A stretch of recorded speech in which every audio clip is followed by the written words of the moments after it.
Tuhan, selamat malam saudara, dan saudara menikmati pujian penyembahan yang kita sudah lakukan bersama ya. Saya sangat menikmati dan saya percaya bahwa kita semua dikuatkan ya lewat pujian penyembahan. Kita disegarkan, dapat damai sejahtera lagi, dapat sukacita lagi.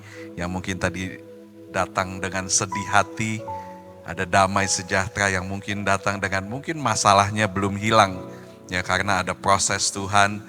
Tapi paling tidak kita dapatkan kekuatan tuh ya dari pujian, dari penyembahan. Puji Tuhan saudara setia juga ya datang berdoa kepada Tuhan.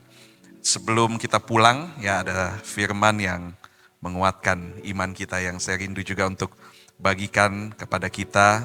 Minggu ini kita akan adakan perjamuan ya seperti yang biasa kita lakukan, tetapi tentunya bukanlah satu rutinitas biasa ketika Bapak Gembala memimpin ya, tetapi selalu dijelaskan tentang apa sebetulnya yang terjadi di balik peringatan itu, tentang darah, anggur, tentang daging yang dagingnya Kristus dilambangkan dengan roti, dan tentang apa juga yang sudah kita lakukan.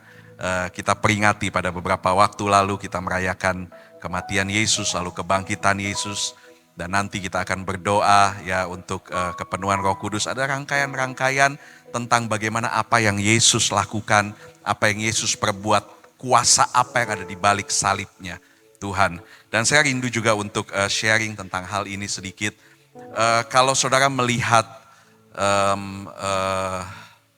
sosial media atau TV atau apapun ya, YouTube, tentunya saudara melihat ada banyak di saat-saat ini ada satu fenomena ya, mungkin bukan fenomena, tetapi ini sudah juga terjadi beberapa waktu lalu tentang bagaimana orang-orang yang terkenal atau mungkin influencer dikatakan mereka berpindah ya, switch gitu ya, dari yang tadinya memegang satu keyakinan, taruhlah Kristen, lalu kemudian mereka mengaku diri mereka adalah Nasrani atau mereka mengaku diri mereka adalah seorang Kristen, lalu kemudian mereka berpindah kepercayaan entah apapun itu, tetapi mereka bilang saya sudah tidak Kristen lagi. Dan kita tahu walaupun mungkin kita lihat ini sekarang ini sampai ada lagunya tuh ya yang tiba-tiba jadi ngetren lagi, pada itu lagu lama jangan jual Yesus ya, lalu kata-kata Yudas itu juga jadi ngetren lagi ya saudara. Kalau bicara soal mereka katakan mereka tadinya Kristen, tentunya saudara tahu Kristen itu adalah satu punya pengertian adalah pengikut Kristus. Dan ketika mereka bilang mereka Kristen, lalu kemudian mereka berpindah keyakinan entah apapun itu, bagi saya walaupun mereka bilang bahwa mereka pindah, tetapi bagi saya secara pribadi mereka itu tidak sedang pindah kemana-mana. Mereka tidak sedang switch atau mereka tidak sedang beralih. Karena begini saudara, ketika kita mengenal kata Kristen, tentunya kita tahu bahwa seorang Kristen itu bukanlah, kata Kristen itu bukanlah hanya sekedar agama. Kata Kristen itu bukanlah hanya sesuatu yang tertulis di dalam KTP saudara, atau sesuatu yang ada di dalam akte lahir kita, atau sesuatu turunan dari orang tua. Walaupun mungkin itu Kristen, ada banyak orang yang bisa mengaku dia Kristen, tetapi pada kejadian sesungguhnya apabila kita mengacu kepada pengikut Kristus, maka dia tidak menjalani kehidupan sebagai seorang yang katanya Kristen. Sehingga walaupun dia ngakunya Kristen, atau KTP-nya Kristen, atau turunannya Kristen, tetapi ketika dia tidak menjalani sebagai pengikut Kristus, maka bagi saya dia bukan Kristen. Sehingga ketika mereka berpindah dari dia katakan saya tadinya Kristen, lalu kemudian tidak lagi, bagi saya mereka tidak sedang berpindah kemana-mana. Memang pada awalnya mereka bukan Kristen. Kristen tentunya bukan hanya Kristen yang tertulis di KTP atau di dalam kehidupan ya sebagai orang yang katanya beragama. Bagi saya orang yang sudah mempunyai satu pengalaman pribadi, karena orang Kristen yang sesungguhnya, dia harus punya satu pengalaman pribadi dengan Tuhan. Orang Kristen yang sesungguhnya dia punya pengenalan kepada Tuhan, Kristus, Yesus dengan benar. Lalu kemudian dia mengikuti kehendaknya, mengikuti apa yang Tuhan mau. Ini kalau kita bicara soal Kristen. Walaupun mungkin tidak sempurna, tetapi dia berusaha melakukan pengalaman pribadi, dia punya pengenalan kepada Tuhan, dia mengikuti kehendaknya, lalu kemudian terjadi perubahan karakter di dalam hidupnya, dan setelah perubahan karakter akan mulai terlihat buahnya, orang akan bisa lihat buahnya, barulah itu bisa dibilang sebagai seorang pengikut Kristus. Kalau kita tidak punya itu semua, kita nggak punya pengalaman, tidak kenal Tuhan dengan benar. Lalu kemudian kita tidak pernah mengikuti kehendaknya Tuhan. Dan tidak terjadi perubahan apa-apa di dalam karakter kita. Apalagi bicara soal buah, kita sendiri saja karakter kita sudah tidak terjadi perubahan apa-apa. Yang lama masih terus yang lama. Ya. Dan bagi saya itu bukanlah seorang Kristen. Walaupun kita ngakunya Kristen. Bukankah firman Tuhan bilang, dan manusia akhir zaman, 2 Timotius 3 ayat 5, secara lahiriah mereka menjalankan ibadah mereka. Jadi Kristen nih, mereka ibadah juga. Tetapi pada hakikatnya mereka memungkiri kekuatannya. Dan bahkan kalau lebih ekstrim lagi, mungkin ada orang bilang, saya bernubuat demi namamu. Saya menyembuhkan orang demi namamu. Saya melakukan banyak hal demi namamu. Tapi Tuhan bilang apa? Saya gak kenal kamu. Enyahlah hai kau pembuat kejahatan. Kamu bukan orang Kristen kok. Atau kamu bukan pengikutku. Kamu bukan pengikut Kristus. Karena saudara, saya yakin seyakin-yakinnya. Orang yang betul-betul punya pengalaman pribadi dengan Tuhan, orang yang betul-betul mengenal Tuhan, kemudian mengikuti kehendaknya, terjadi perubahan di dalam karakternya, pola pikirnya berubah, hidupnya berubah, lalu kemudian ada buah-buah yang ditimbulkan dari sesuatu yang terproses di dalam dirinya, tidak segampang itu untuk kemudian berpindah. Atau bahkan saya boleh katakan sampai mati dia akan bertahan. Dengan apapun yang terjadi di dalam kehidupannya. Iya. Kalau orang yang betul-betul dia mengalami, ya, saudara, selama kita ada di dalam dunia, tentunya kita akan banyak mengalami gelombang kehidupan, betul? Ya, firman Tuhan bilang sebagai anak Tuhan pun, ya, Tuhan tidak berjanji semua langit akan cerah gitu ya, semua akan indah, tetapi Tuhan berjanji dia akan berikan kekuatan sama kita. Dia selalu ada mendampingi kita melewati setiap proses, setiap gelombang di dalam hidup. Dan seringkali di dalam gelombang kehidupan ini, baik itu di dalam keluarga, ya, di dalam pekerjaan kita, tiba-tiba turun, tiba-tiba drop, bisnis gak berhasil, di dalam permasalahan keluarga yang tadinya anak baik-baik, bertumbuh jadi remaja, jadi gak baik-baik, suami, istri, ya berbagai dalam apapun itu hubungan dengan orang lain yang tadinya baik kemudian tidak jadi baik. Saya pernah ada seorang jemaat yang datang kepada saya, dia gemeter gitu, ketakutan, nangis. Saya tanya kenapa? Wah, saya dalam masalah. Kenapa? Rupanya karena musuhan sama temennya gitu ya. Yang bagi saya lucu juga, hanya begitu tapi seperti kita. Tapi ada orang-orang yang begitu, gelombang-gelombang kehidupan terjadi dan seringkali gelombang ini berkembang menjadi satu masalah yang kemudian akan menguji iman dan kesetiaan kita. Yang tadinya mungkin dia baik-baik, ternyata kemudian ketika pekerjaannya turun, terjadi sesuatu di dalam keluarganya, di dalam sakit penyakitnya, ya, di dalam kesehatannya, itu bisa menguji, bisa menggoncangkan iman kita. Bisa menguji sesuatu tentang kesetiaan kita. Tetapi saya mau katakan bahwa orang yang, sekali lagi, orang yang benar-benar mengalami Tuhan, walaupun mungkin tidak sempurna, tetapi orang yang betul-betul mengalami Yesus, dia tidak akan meninggalkan Yesus sekalipun dia harus hadapi semua ini gelombang. Kesulitan-kesulitan ini yang bisa terjadi kepada siapapun di dalam ruangan ini. Kepada siapapun kita bisa terjadi dan itu akan menguji. Saudara, kita tahu kisah Daniel di Goa Singa. Dia diperhadapkan dengan satu situasi yang mencekam, tapi dia punya pengalaman dengan Tuhan. Dia punya satu pengalaman dengan dia mengenal Tuhannya. Dia orang yang suka berdoa seperti saudara. Ya.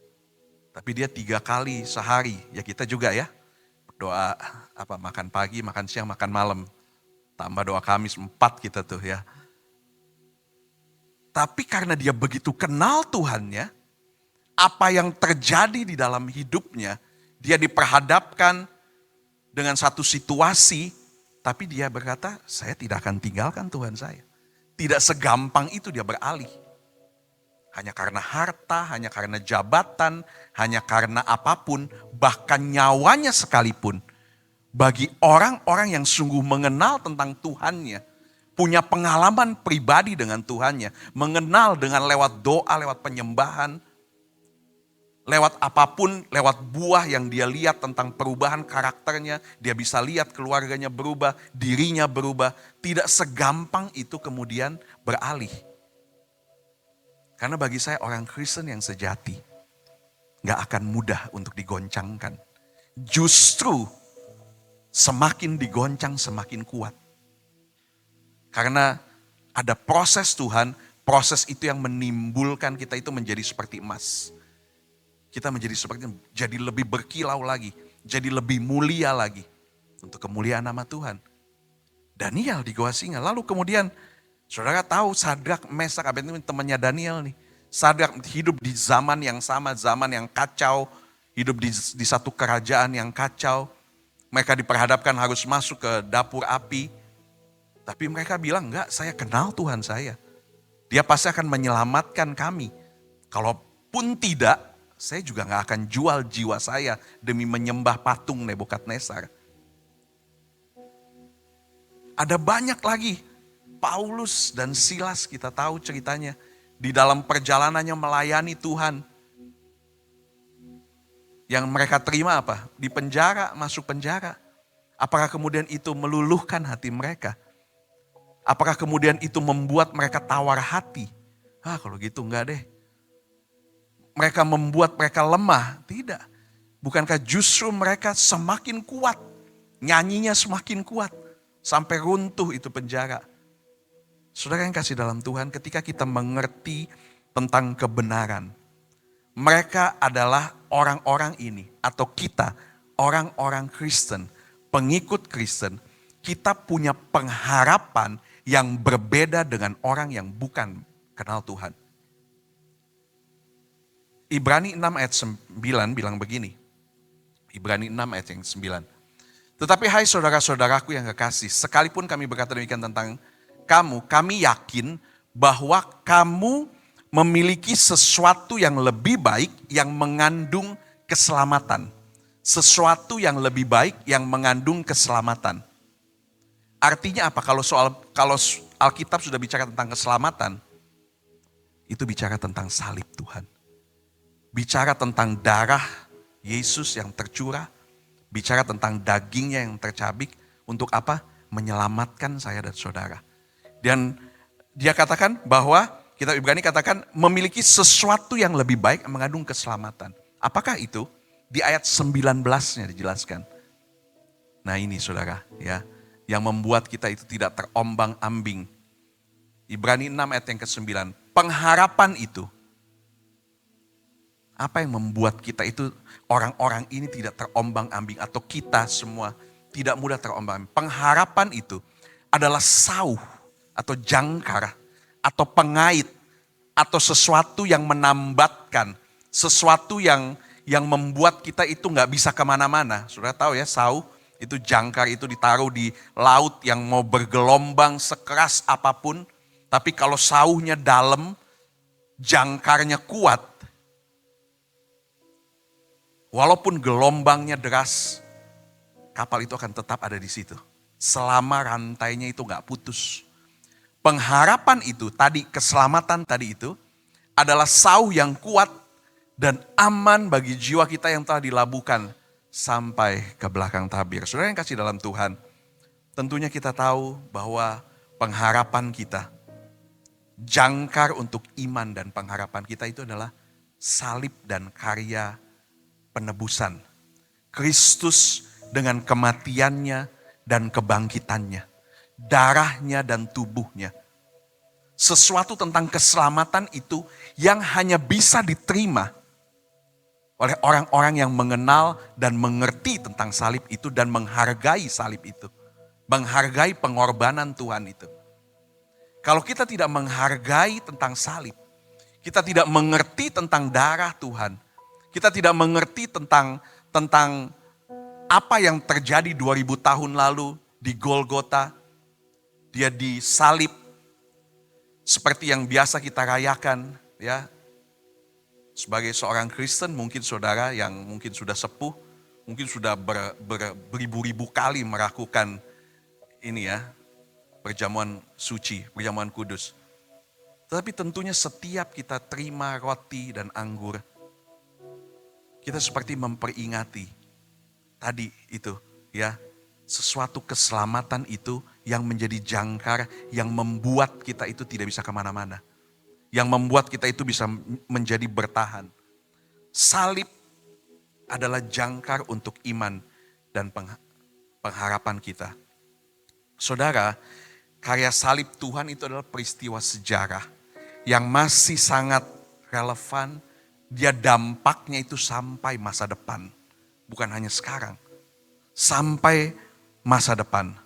Ketika Yesus ada di dunia, Yesus itu banyak menyembuhkan orang, dia melepaskan dan bahkan dia membangkitkan orang mati. Itu salah satu tujuan daripada Yesus datang ke dunia. Tetapi tujuan utama itu hanya tujuan receh, saudara. Memberkati, menyembuhkan, membangkitkan. Bagi Yesus itu hanya hal-hal receh. Yang utama ketika Yesus datang adalah ketika dia harus berjalan di jalan Via Dolorosa itu, jalan darah, jalan penderitaan untuk menebus saya dan saudara. Itu tujuan utama dari dia datang. Dia turun, dia datang ke dunia. Dengan apa yang akan kita lakukan minggu ini. Kita memperingati. Sehingga saudara, ketika salib itu diberdirikan dengan Yesus mati, kemudian dia bangkit. Orang yang tadinya tidak punya pengharapan, yang harusnya mati, yang harusnya dikutuk, yang harusnya sakit, yang harusnya binasa. Orang-orang yang gak punya pengharapan tuh. Kemudian menjadi punya pengharapan. Dan pengharapan ini adalah sauh yang kuat dan aman bagi jiwa saya dan saudara. Saudara, asal kita menerima Yesus dan karya salibnya, saya percaya dan mengerti kita tidak akan mudah diombang-ambingkan dengan angin pengajaran, dengan hal-hal yang tidak relevan, yang membuat mungkin iman kita jadi kacau.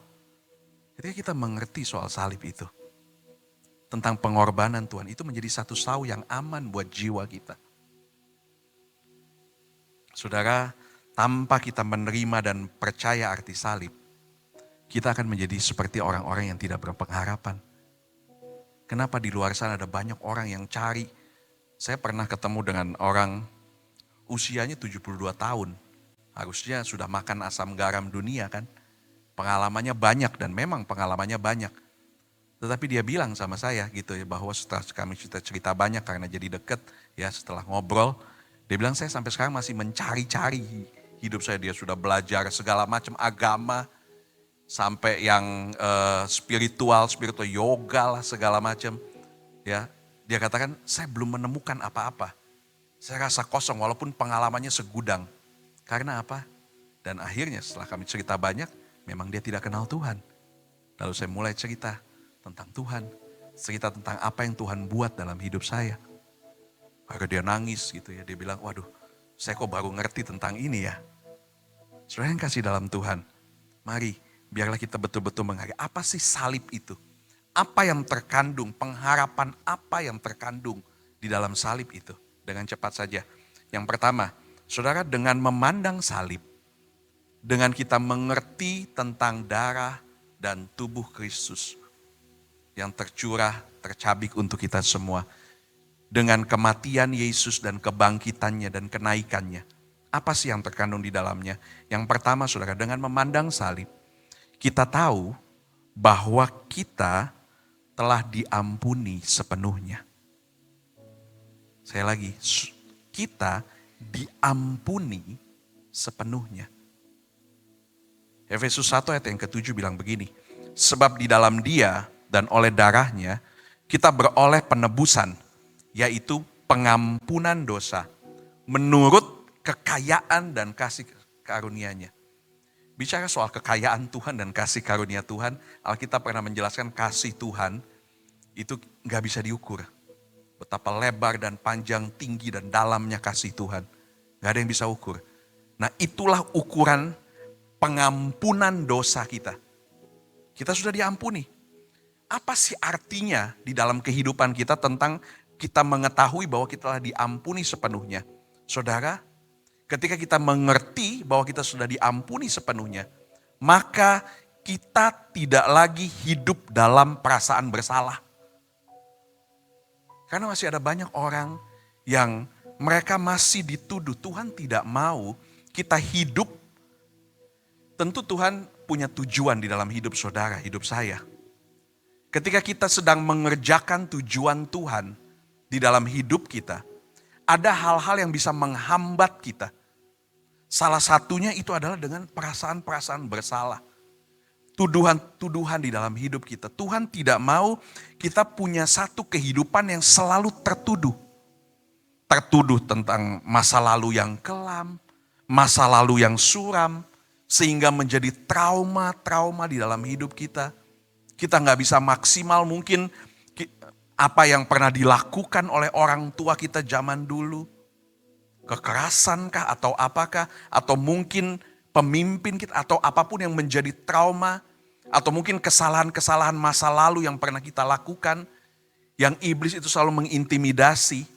Ketika kita menyadari, memandang salib bahwa kita sudah diampuni sepenuhnya, kita jadi mengerti bahwa kita tidak lagi harus hidup dalam satu perasaan bersalah yang menimbulkan trauma sehingga hidup kita tidak jadi maksimal melakukan segala sesuatu. Gak berani bersaksi, gak berani tampil, gak berani karena takut trauma. Pernah ada orang yang datang sama saya, ya, dia bilang bahwa dia sudah umur, ya, lalu dia bilang saya karena kami dekat, saya tanya kenapa kamu nggak berumah tangga atau kamu nggak mau atau bagaimana? Oh nggak, banyak yang datang, banyak yang suka sama saya. Tapi saya nggak mau, katanya. Kenapa? Karena trauma katanya. Saya trauma, saya lihat bagaimana papa pukul mama. Sehingga saya jadi trauma, sehingga saya jadi nggak berani untuk mengambil satu keputusan. Dan ada banyak bahkan pemimpin-pemimpin yang takut, nggak berani untuk maju. Karena apa? Ada trauma-trauma. Nanti gimana kalau gak bisa begini? Karena dulu pernah terjadi. Dan Tuhan gak mau kita hidup di dalam satu trauma. Tidak ada lagi yang bisa menuduh kita. Tuhan mau kita itu terbebas dari segala macam penjara, belenggu yang bisa menghabiskan energi kita. Sehingga kita tidak maksimal dalam hidup kita. Sekalian saya promosi ya, nanti ada Joel itu Journey of Elohimers, pas kebetulan minggu depan saya yang ajar tentang keterikatan. Saya percayakan Bapak Gembala untuk mengajar tentang keterikatan yang bisa mengganggu ya apa yang Tuhan mau dalam hidup kita. Karena saya percaya di dalam Tuhan itu ada kebebasan. Bebas menyembah Tuhan, bebas melakukan banyak hal. Saudara yang kasih dalam Tuhan, percayalah bahwa salib itu, ketahuilah ya, dan yakinlah kita diampuni sepenuhnya lewat karya salib Tuhan. Itulah yang membuat itu seperti sauh, yang membuat kita itu punya pengharapan. Kita tidak lagi dituduh oleh masa lalu. Saudara yang kasih dalam Tuhan, Kita tidak bisa memilih kita lahir dari keluarga seperti apa. Keluarga yang jahat, orang tua yang jahat, atau lingkungan yang jahat mungkin. Yang membentuk kita. Tetapi di saat kita lahir baru, di saat kita menerima pengharapan itu, yang lebih baik itu yang mengandung keselamatan tadi. Di saat kita pandang itu, semua yang lalu itu bisa dikubur. Dan Tuhan jadikan baru, dan bukan hanya baru, dia janjikan masa depan yang indah. Bukankah itu firman Tuhan? Dan kita sering nyanyi, sebab dia hidup ada hari esok. Sebab dia hidup ku tak gentar, karena ku tahu dia pegang hari esok. Hidup kita jadi berarti, karena ada Tuhan yang mati lalu hidup. Karya keselamatan itu. Hidup kita jadi berarti. Sesuatu yang mungkin rusak. Nah ini yang iblis pakai. Untuk mengintimidasi kita. Dia gak punya kekuatannya. Tetapi dia akan pakai untuk supaya seperti menipu kita. Bahwa kamu belum diampuni. Kamu bersalah, kamu dan lain sebagainya. Saudara yang kasih dalam Tuhan, mari ya. Ketika Yesus bilang sudah genap, bahasa aslinya tuh Bapak Gembala sering bilang telestai. Artinya sudah genap, paid in full. Dibayar lunas, berpindah kepemilikan. Dari yang punyanya iblis, memang dulu kita karena jatuh, kita memang miliknya iblis. Tapi kemudian ketika Yesus datang, dia bilang telestai, sudah genap, saya bayar lunas nih, paid in full. Berpindah kepemilikannya. Sehingga menjadi milik Kristus yang di dalamnya ada pengharapan. Ketika kita memandang salib itu menjadi satu sauh yang kuat. Yang walaupun ada angin, gelombang apapun, ingat saya udah ditebus kok sama Tuhan. Tuhan akan berikan kekuatan. Tuhan tidak akan tinggalkan. Membuat kita teguh berdiri. Yang kedua, saudara, apa sih di dalam salib itu? Saudara, di dalam salib, kita tidak lagi takut akan kematian. Saudara takut mati? Ada banyak orang yang takut mati, saudara. Kematian Yesus itu mengalahkan kematian dan juga mengalahkan ketakutan akan kematian. Kenapa?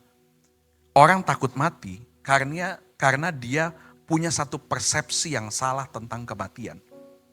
Atau mungkin dia belum yakin ujungnya dia kemana. Atau dia masih merasa belum menemukan tujuan hidupnya. Ketika Yesus mati, 3 hari dia dikubur. Alkitab memberikan informasi kemana Yesus pergi, apa yang Yesus lakukan. Wahyu 1:17-18. Jangan takut, aku adalah yang awal dan yang akhir, dan yang hidup. Aku telah mati, namun lihatlah, aku hidup sampai selama-lamanya, dan aku memegang segala kunci maut dan kerajaan maut. Yohanes 11:25-26. Jawab Yesus, akulah kebangkitan dan hidup. Barang siapa percaya kepadaku, ini ya, baca baik-baik. Ia akan hidup walaupun ia sudah mati. Saudara jadi takut akan kematian? Kematian fisik ini?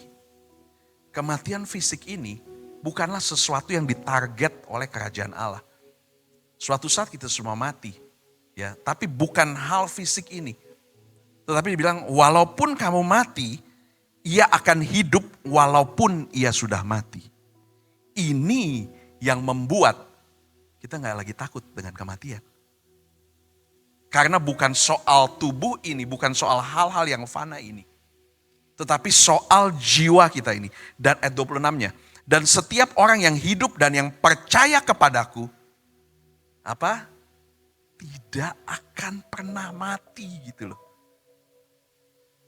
Jadi gak usah takut dengan mati jasmani ini. Saya gak takut mati saudara, bener. Mau ada inilah di pesawat ada gelombang paling bercanda-bercanda aja gitu.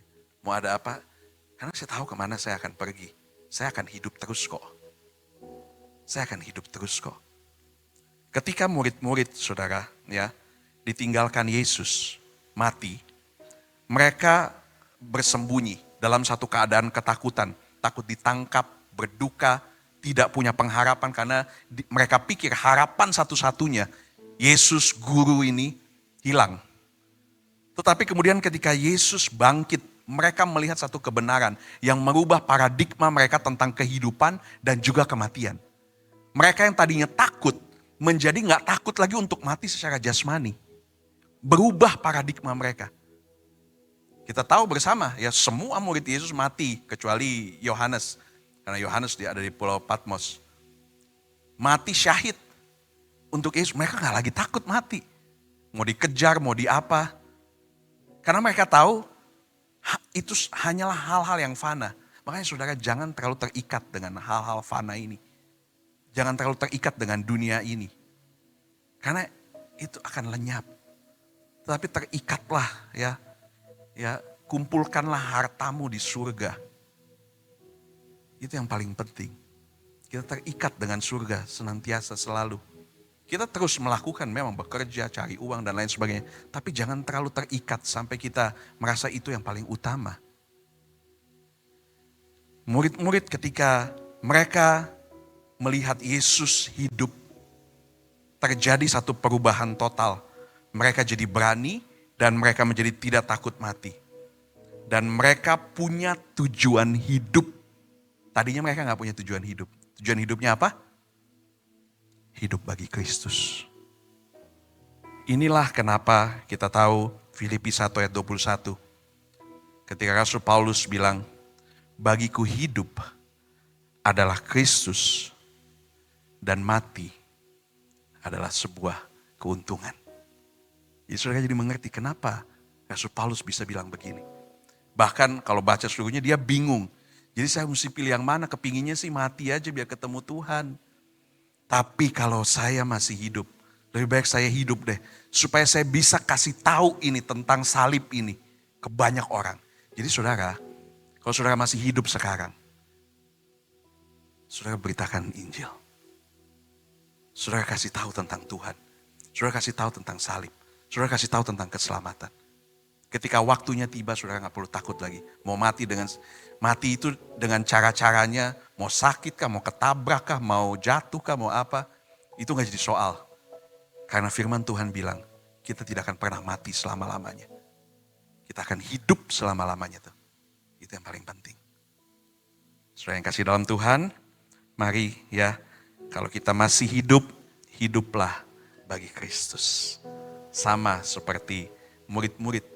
Mereka tadinya bingung, bimbang ketika mereka melihat Yesus bangkit, menampakkan diri kepada mereka. Mereka jadi punya pandangan yang berbeda tentang kematian, mereka punya pandangan berbeda tentang kehidupan, mereka menemukan tujuan hidup mereka.